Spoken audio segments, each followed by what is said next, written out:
नमस्कार, स्वागत है आपका न्यूज 24 पर। रात के 9 बज चुके हैं और वक्त निष्पक्ष न्यूज का है। बड़ी खबरों के साथ मैं हूं मकसूद खान। सबसे पहले बात होगी महाराष्ट्र की। महाराष्ट्र में अजित पवार की बगावत, सत्ते में आए मराठा क्षत्रप अब पार्टी बचाने की खातिर पब्लिक के बीच में उतर गए हैं। सतारा में अपने समर्थकों को संबोधित करते हुए पवार ने संकल्प लिया कि वो बीजेपी को उसकी जगह दिखाकर रहेंगे। अगर लोग ऐसे ही साथ खड़े रहे तो पार्टी को फिर से वो खड़ा कर देंगे। इस बीच दोनों गुटों ने एक दूसरे के खिलाफ कार्रवाई की है। पवार ने 9 विधायकों के साथ 2 सांसदों को पार्टी से निकाल दिया तो अजीत गुट ने महाराष्ट्र एनसीपी का अध्यक्ष बदल दिया। विधायकों का मेला भतीजा ले गया, मराठा क्षत्रप को अकेला कर दिया। लेकिन शरद पवार ने हार नहीं मानी। बीजेपी को सबक सिखाने की ठान ली। समर्थकों को बागियों के खिलाफ पैगाम मिल गया। सतारा से सांप्रदायिक शक्तियों के खिलाफ शंखनाद हो गया। देशामध्ये काही जात धर्म याचा अभ्यास घेऊन माणसामध्ये संघर्ष कसा होईल याची काळजी घेणारा काही वर्ग आहे। महाराष्ट्र हा बंधुत्व शाहूराजांचं कोल्हापूर असो, नांदेड असो, संगमनेर असो, अकोला असो, एकत्र राहणाऱ्या समाजामध्ये एक प्रकारची वैर भावना। सियासत में जिससे सीधा सामना होना है, अक्सर लोग उसका नाम लेने से परहेज करते हैं। जिनकी शह पर दुश्मन की सत्ता है, वार उसी पर किया जाता है। शरद पवार ने भी कुछ ऐसा ही किया। समर्थकों को बीजेपी की कारगुजारी समझाने के लिए शरद पवार ने उद्धव ठाकरे सरकार की सरकार गिराए जाने की कहानी सुनाई। इस इल्जाम के साथ कि बीजेपी ने सिर्फ महाराष्ट्र में ही खेला नहीं किया, जहां जहां गैर बीजेपी सरकारें बनी सबको परेशान किया।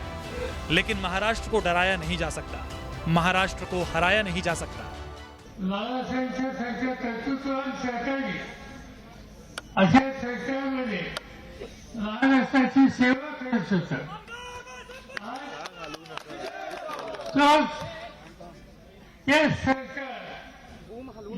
पद्धतीनं उलटून टाकण्याचं काम काही लोकांनी केलं आणि हे इथंच नाही, देशाच्या अनेक राज्यामध्ये केलं। मध्य प्रदेशाचे राज्य कमलनाथ मुख्यमंत्री, गांधी नेहरू व्यवस्थित चाललेलं राज्य अशा पद्धतीनं उद्धवलं गेलं। गुरु पूर्णिमा के दिन सतारा जिले के कराड़ में महाराष्ट्र के पहले मुख्यमंत्री यशवंतराव चव्हाण की समाधि पर सियासत का मेला लगा। मराठा क्षत्रप शरद पवार के साथ कांग्रेस नेता और पूर्व मुख्यमंत्री पृथ्वीराज चव्हाण ने भी यशवंतराव चव्हाण को श्रद्धांजलि दी और इसी के साथ अगले 6 महीने तक जनता के बीच रहने का ऐलान हो गया। समाधीसारखे सण महाराष्ट्रामध्ये काही नाही आणि आजचा दिवस गुरु पौर्णिमेचा आहे आणि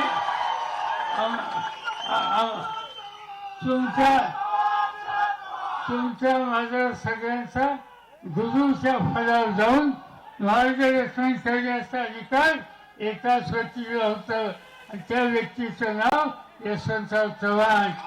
सतारा में जब शरद पवार समर्थकों में नए रण के लिए जोश भर रहे थे, दिल्ली में एनसीपी दफ्तर से प्रफुल्ल पटेल की तस्वीरें हटा दी गई। ऑफिस से उन सभी तस्वीरों को उतार दिया गया जिन्होंने सत्ता सुख के लिए बीजेपी से हाथ मिलाया था, शरद पवार को धोखा दिया था।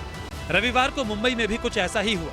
कार्यकर्ताओं ने एनसीपी मुख्यालय के बाहर अजीत पवार समेत तमाम बागियों की तस्वीरों पर कालिख पोत दी थी। अजीत पवार जी की नहीं, हमने प्रफुल्ल पटेल जी की फ़ोटो या उन सारे लोगों की फ़ोटो हटाई है जो हमारे परिवार को यहाँ से छोड़ के गए हैं।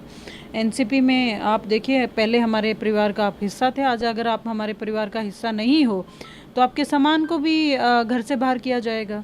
शरद पवार के समर्थक हर कहीं अजीत पवार समर्थकों पर आग बबूला दिखे, लेकिन बात सिर्फ विरोध और नारेबाजी तक ही सीमित नहीं रही। एक्शन का दौर भी शुरू हो गया। शरद पवार की बेटी और एनसीपी की कार्यकारी अध्यक्ष सुप्रिया सुले ने पार्टी अध्यक्ष शरद पवार को चिट्ठी लिखकर पार्टी सांसद प्रफुल्ल पटेल और सुनील तटकरे को पार्टी विरोधी गतिविधियों का इल्जाम लगाया, तो लगे हाथ इन दोनों को अयोग्य ठहराने की मांग भी कर दी।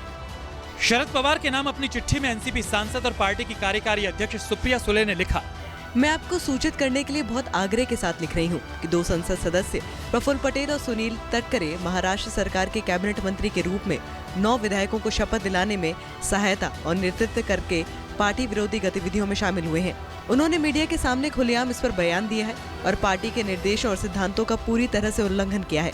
आपको ये भी सूचित किया जा सकता है कि 9 विधायकों को समर्थन देने का 2 संसद सदस्यों का ये निर्णय बिना सहमति के लिए लिया गया है, पार्टी अध्यक्ष की अनुमति के बिना और पार्टी के सभी सदस्यों को विश्वास में लिए बिना। सुप्रिया सुले की चिट्ठी मिलते ही शरद पवार ने सुनील तटकरे और प्रफुल्ल पटेल पर एक्शन ले लिया। दोनों की एनसीपी की प्राथमिक सदस्यता खत्म कर दी। शरद पवार के ट्वीट के तुरंत बाद अजीत पवार के खेमे ने भी एक्शन लिया। मीडिया से मुखातिब प्रफुल्ल पटेल ने कहा कि उन्होंने महाराष्ट्र एनसीपी के अध्यक्ष पद से जयंत पाटिल को हटा दिया है और पाटिल की जगह सुनील तटकरे को महाराष्ट्र एनसीपी का अध्यक्ष बना दिया है। असं बोलण्यात आलेलं आहे। मी आपल्याला सांगू इच्छितो, मी आज राष्ट्रवादी काँग्रेस पक्षाचा आमदारांनी आणि पक्षांनी मला तिथं विधिमंडळामध्ये नेता केलेला आहे आणि त्यामुळे जयंत पाटील आणि जितेंद्र आव्हाड या दोघांना डिस्क्वालिफाय करण्याच्या संदर्भामध्ये बारी बारी से दोनों गुट मीडिया से मुखातिब होते रहे, एक दूसरे के खिलाफ कार्रवाई का ब्यौरा देते रहे। शरद पवार के करीबी और अजित पवार की जगह महाराष्ट्र विधानसभा में विपक्ष का नेता बनाए गए जितेंद्र आवाहट ने पार्टी संविधान के पन्ने दिखाए। मकसद ये बताना था कि अजित पवार चाहे जितने भी विधायक ले जाएं, लेकिन पार्टी कार्यकर्ताओं और पदाधिकारियों से चलती है। अजित पवार के पास किसी के खिलाफ कोई कार्रवाई करने का अधिकार नहीं है। जहाँ हमने अपना पॉलिटिकल स्टैंड क्लियर कर दिया है, हमने हमारा लीगल स्टैंड क्लियर कर दिया है। एनसीपी में मची उठापटक पर उद्धव सेना शरद पवार के साथ चट्टान की तरह खड़ी रही। सांसद संजय राउत ने बीजेपी को इस पूरे खेल का मास्टरमाइंड बता दिया, तो आरजेडी अध्यक्ष लालू यादव ने भी शरद पवार की हैसियत को सबसे बड़ा बता दिया। उनके ऊपर असर पड़ने वाला नहीं है। कौन एमएलए कहाँ गया नहीं गया, शरद पवार एक हैसियत है, एक ताकत है। उस ताकत को हिलाने का नरेंद्र मोदी ने कोशिश किया, ये सब फेल हो जाएगा। पवार साहब के पार्टी में कुछ लोगों ने निर्णय लिया है, वो तो इनडिसिप्लिनरी एक्शन तो होता है। अब उसके अंदर पार्टी में क्या है उनके साहब के, पवार साहब के, तो मैं क्या उसका पर टिप्पणी करूं, लेकिन ठीक है, हमारे यहाँ भी हो गया। रविवार को जिस अंदाज में अजित पवार ने खेला किया, उसने शरद पवार की जमीन ही खिसका दी। लेकिन मंत्रियों के शपथ ग्रहण समारोह में मौजूद एनसीपी सांसद अमोल कोल्हे सुबह होते ही शरद पवार के साथ आ गए। दिमाग पर दिल वाले उनके ट्वीट ने शरद पवार खेमे को हौसले से भर दिया। जितेंद्र आवाहट को कोल्हे की वापसी से जीत की उम्मीद जगी। जवाबी ट्वीट में लिखा, पहला मोहरा लौट आया। एनसीपी पर कब्जे की लड़ाई लंबी चलने वाली है। चुनाव आयोग से विधानसभा तक दोनों गुटों की दावेदारी पर दलीलों का लंबा दौर चलेगा, लेकिन असली लड़ाई कार्यकर्ताओं और जनता की अदालत में होगा, जहां फिलहाल शरद पवार के लिए सहानुभूति ज्यादा दिख रही है। विनोद जगदाले, मुंबई, न्यूज़ 24।